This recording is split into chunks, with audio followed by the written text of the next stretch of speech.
Another new desk setup video for me, at least a sort of iteration on top of the last one. This is similar to what you've seen before if you've been keeping up with me, but there's new tech involved, which I'm really excited to touch on. First and foremost, the desk.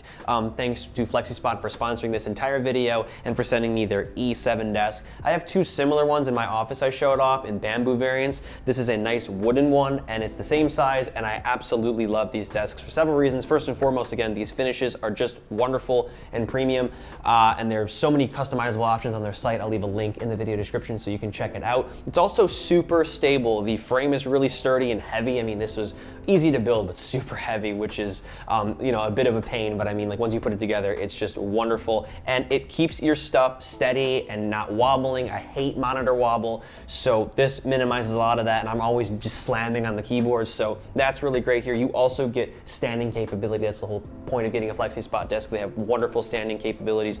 Here's a little nice controller that I have on here. It's one of their premium ones. You have your manual controls, but I have some presets set here. So I have my sitting height, which is set to the button 1. I also have a standing height, which is about 42 inches, set to this little button here that I can push. It can go up to 48 inches, which is too tall for me. I'm not like 6'2" or 5", so this is perfectly fine for me. So it's great to be able to stand up, of course, for work and for play. This is also sort of an entertainment-oriented setup here. If you see my gaming PC down there, that's a little custom element, which I'll talk about in a minute. And also the monitor is sort of tied into that too. But yeah, it's great to be able to stand up, especially if you work a lot from home, like I do. I go outside sometimes, but yeah, it's nice to be able to just stand up from your chair, stretch your back out, and just get to work here, typing and whatever. Also, the size of the desktop is great too. Like I said, prefer bigger desktops. Maybe I said that. This is 55 by 28. It is bigger than like your typical size, like 40 by 24 or something. It gives you a little more depth. So like, I love having this open laptop setup like I did last time. So I need to have a little more depth to be able to take advantage of this comfortably without being like sort of crushed, or not crushed, like pushed to the side or like the edge. I'm doing my best here. It's like 11:30 and I'm like losing my ability to speak words, but that makes it more fun, right? Another quirk with this desk is this little USB-A charging port. I'm gonna tell the cameraman to come here to show you. I've seen this on my other desks that I have. I didn't know that was for charging your phone, so that's a cute little quirk, like I said. FlexiSpot also offers a lot of amazing accessories alongside your desk of choice on their site, such as cable management kits, under desk drawers, casters, power stuff, desk mats, monitor arms, chairs, and more. They also offer even more affordable desks, their E5 and E2, which gets you similar basic functionality at fractions of the cost of the E7. And if you use code NH50, you can get 10% off your order of 300 or more. Links are in the video description if you're interested. That is about it. It is an excellent desk. Again, I have two of these in my office in a bamboo variant. This is a fantastic desk, and I will be keeping and using it for as long as I can, probably for a setup like this, which again is sort of centered around productivity and entertainment. I think it's a setup that a lot of you will enjoy if you're not like a crazy enthusiast like I am, because I only represent like a very small percentage of like tech people or users. This is a great value setup, specifically because of the second element, the MacBook Air 15-inch. This thing, and you can get a little closer here for a second, is wonderful. I mean, it is perfect. I'm going to be posting a lot more content about it, comparing it to other MacBooks, specifically the MacBook Air 13-inch and the MacBook Pro 16-inch. It brings size and portability, a perfect balance that we've never seen. If you wanted a bigger laptop, you always had to opt for a Pro. So it's wonderful. It's just as good, if not a little better, than the 13-inch in terms of battery life and other aspects. I'll have a comparison video coming soon, but I absolutely love it.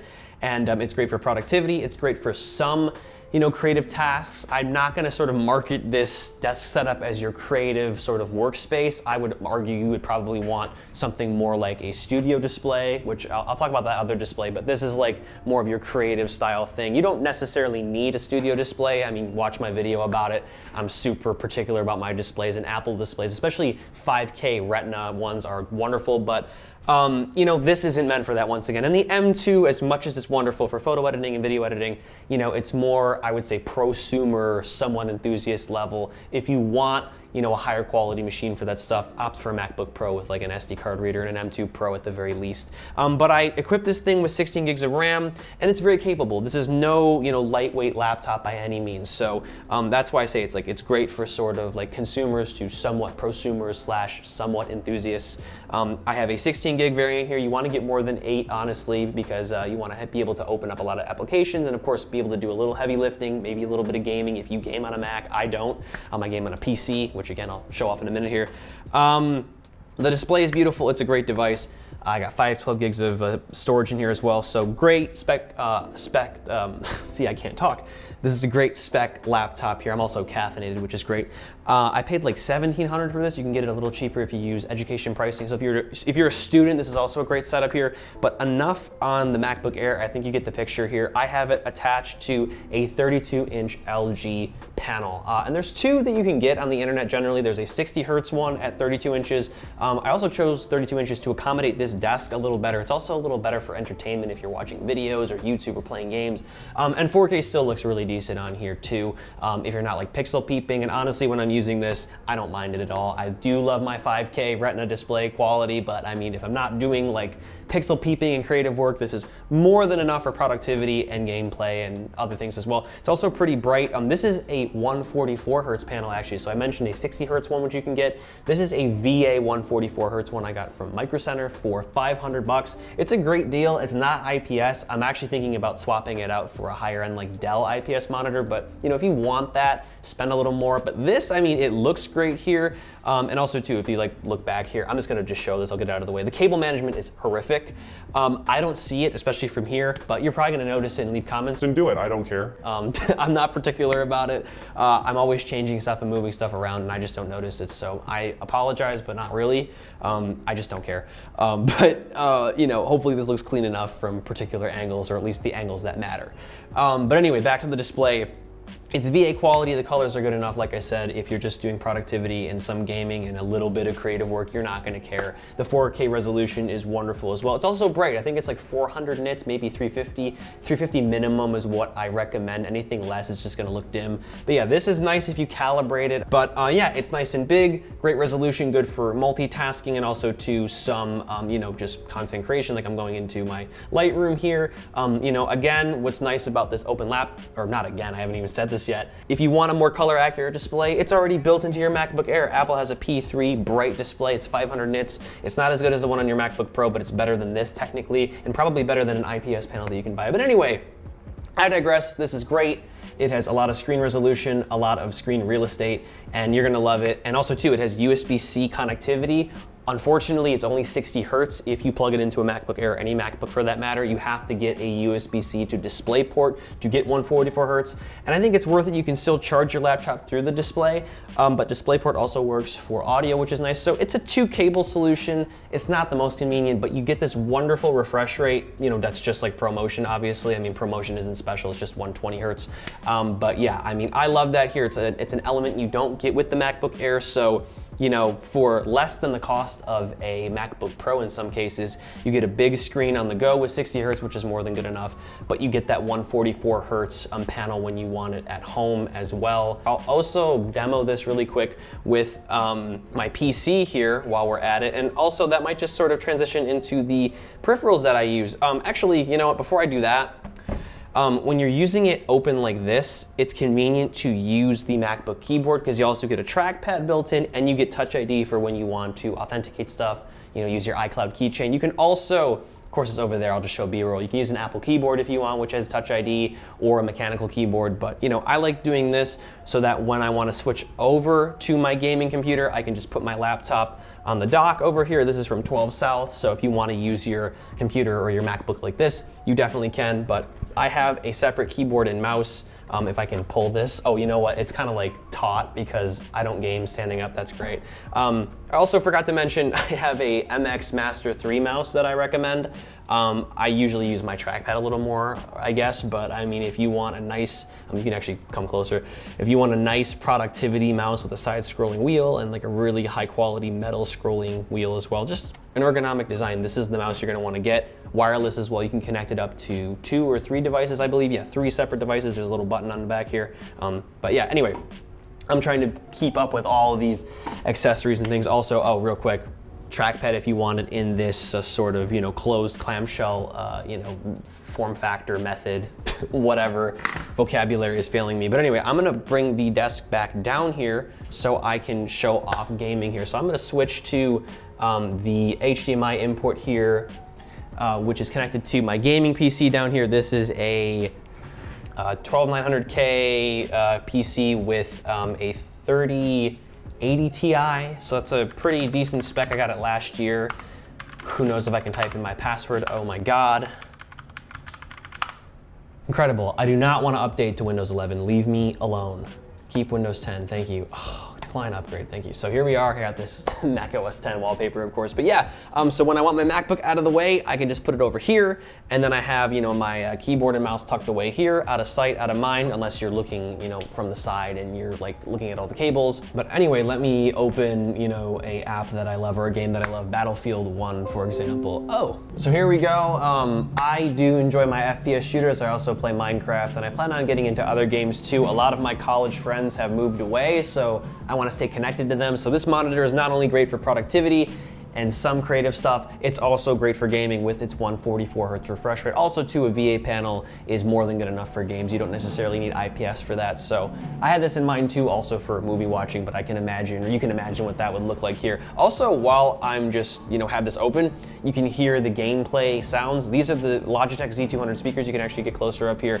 You've probably seen them before in my desk setups. They're tried and true. I really don't need any other ones. They're clean. They match the white and black aesthetic that I have going on here. And I haven't upgraded them or changed them for like, again, like years. So, and they're cheap. They're like 40 bucks. You can get them at Best Buy, Amazon, whatever. I enjoy them. They plug right into the monitor, which connects to my PC. Also too, it works with my MacBook when I am using the DisplayPort input. DisplayPort also has audio involved too. So it's pretty seamless. Again, 2 cable solution here, 1 cable solution via HDMI to my PC. But let's do a little bit of gameplay here. You can see me embarrass myself in like team deathmatch or something. I love Battlefield, specifically 1 and 4. 2042 sucks, Battlefield 5 sucks.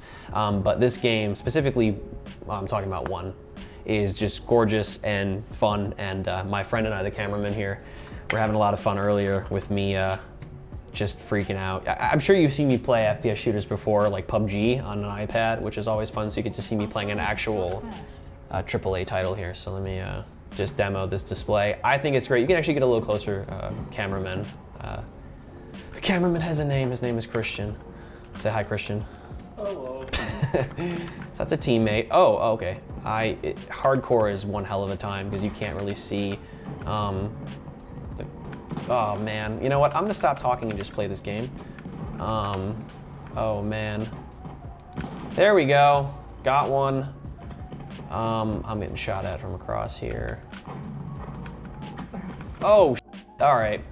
144 hertz is really important if you're even playing some more basic games like Minecraft. I mean, it's not basic, it's a masterpiece, but point is, like, it makes your gameplay a lot more enjoyable, just like it makes UI and scrolling more enjoyable. But yeah, the fact that I can just switch to gaming, and also too, if you have like a Switch or whatever, I don't know necessarily if a Switch, does a Switch support high refresh rate, or do you not know? I have no clue. Okay, great. Well, good input there, but nonetheless, if you can take advantage of high refresh rate in your games, this is a monitor you're going to want to consider. Again, you can get an IPS one for like $650 from Dell, but this thing is pretty sick here. I just want to get one more kill before I move on. Yep. Get. Oh no. Yep. All right. Well, that's enough for now. Great gaming experience here. Also, too, I'll just quickly showcase. Honestly, I think this is from like a company called Red. Just come closer. I'm so sorry. I'm great at giving directions and speaking English tonight as I garble that. Great little 10 keyless mechanical keyboard from a company that I'll link, and same here. I think this is from a company called Red Dragon. They're both wired. I don't like charging keyboards and mice unless they're Apple ones. It's not exactly logical, but yeah, these are great. I also have like a little Razer microphone here. I didn't really include it in the script, but yeah, it's nice. I don't have a microphone in my headphones that I use. Actually, no, I don't use any headphones here. I have the AirPod Maxes, which I also use for consumption with my iPhone and iPad and my Mac. So these are nice if you just want to watch YouTube or listen to music. It's not necessarily for any creative work like you would do with like studio headphones, like the Audio-Technica M50s, you know, M40s, whatever, M30s. But I like using speakers when I game. I don't like having annoying, cheap feeling gaming headphones on my head unless it's like a mic'd up one, but nonetheless, I can have a mic here and play with speakers on. That's how I prefer to do it. And again, it all hooks up to this monitor and then is, you know, transferred via HDMI or DisplayPort if you're using the MacBook. But let me reset here and bring the MacBook back. I can go back to the Windows home screen here one day and close Battlefield. But yeah, I've done this before. I've sort of had a shared Windows and Mac setup, and this works pretty well. It's pretty seamless, and again, I can just switch back to input here, go back to DisplayPort. I'm gonna have to open up the MacBook again, but it's no problem. I just take it out of the 12 South dock, and with the 2 cables still in. Also too, just to address this, you can charge through a USB hub if you want to. So I have no need to hook up anything via USB-A or SD card, but if I wanted to, I would, have my DisplayPort and then have my USB cable running into a USB-C hub that has charge pass-through. So then I could then connect, like a USB dongle or drive or anything else that I'd be doing. But for now, I just have these 2 cables here. What else is in my outline here? I gotta reference it, there's a lot going on. Oh, the desk mat here is super simple. It's something off Amazon. I think it's from a company called Vipams. You can come a little closer. It's a nice size. I don't really remember what it is, something like 30 inches by 12 or 11 or something like that. Just a nice cloth one. I've had these for years. They have not failed me. I'll leave a link to that here. What else do we got here? I went over the laptop. I went over the speakers. I talked about AirPod Maxes. Oh, the lamp here is interesting. This is something I had in my last setup. It's a little knickknack I got from Office Depot. It has a nice little capacitive touch. It's a control. It's a control, and you have different, color presets and stuff, but I mostly just mess around with the brightness toggle here. You can sort of pivot the, light LED panel here. It's also this nice, brushed metal design, and it has a wireless charger built in along with, I think, a USB-A port or 2 to charge your devices with, so I can charge my phone here. Again, I have this 12 South MacBook holder. But yeah, this is a nice little thing. It adds a little more background lighting. That's the next thing I want to talk about. If you look behind here, I'm just going to show you the shame, the horror, all of these cables. In the rat's nest back here, you can come closer. We have 2 of these light bars. They're about 20 a piece or 17 a piece off Amazon. I have them both at full brightness at this sort of soft white light happening. It just makes the entire ambiance, if that's even the word, so much better. I hate when it's all depressing and dark up against your wall. I have a little B-roll clip showing what that looks like without it. It makes a huge difference. It's worth the extra, 30, 40 bucks that you spend. What else here? Oh, last but not least here, if I've covered everything I have planned, we have this chair. I could not tell you what brand it is. It is off Amazon. It is a $100 to $200 chair. It's probably $150. You can find so many of these. They're perfectly competitive here. They allow you to just be comfortable and not ruin your back. I've had crappy chairs before in the past. Don't skimp out on your chair. You don't necessarily have to buy a Herman Miller $1,000 chair unless your company provides it for you, and good for you. But this has served me well. I have a couple variants of these from different brands. They're fairly easy to assemble. And yeah, they make a big difference also too. They're height adjustable, and if you want to, you can lean back in them as well. So yeah, again, get whatever lumbar support chair you want here. They're, again, perfectly competitive and just decently priced as well. So what else here? I'm literally gonna look at my notes here because I am a tired man. Yeah, I mean, this is the best sort of more casual prosumer desk setup I put together. It accommodates a wonderful new laptop and a gaming PC that I already have. Again, you could swap that with a console, you could swap that with a Switch. I mean, same thing, but whatever. It allows you to enjoy content and also create a little or do some creative work if you want to. But if you're doing anything more serious, I recommend you go with something like a studio display or a better monitor in general that's IPS and brighter. Nonetheless, there's some BenQ options that are good and some Dell options I think that are good too. But yeah, it's been a lot of fun putting this together. Thank you again to FlexiSpot for sending this desk. It is a fantastic value, really wonderful size tabletop and finish and all of that standing capabilities as well. They have a 30-day return policy and a 15-year warranty, which is crazy. So by all means, try one out. At the very least, I highly recommend these desks, and I will continue to use them in this sort of usage case here and professionally in my office. And that is about it. It is 11:50 at night. I'm always shooting at night for some reason. It's probably because I'm so good at time management and I don't procrastinate ever. Hope you enjoyed this shirt too. This is a launch day iPhone shirt. I got some launch day iPhone content coming. It's like a holiday, June 29th. Do you celebrate? You should. Hopefully you've enjoyed this desk setup here. Again, thank you to FlexiSpot for sponsoring this video. I'll have everything linked in the video description. And as always, I'm Noah, and I will catch you all in the next one.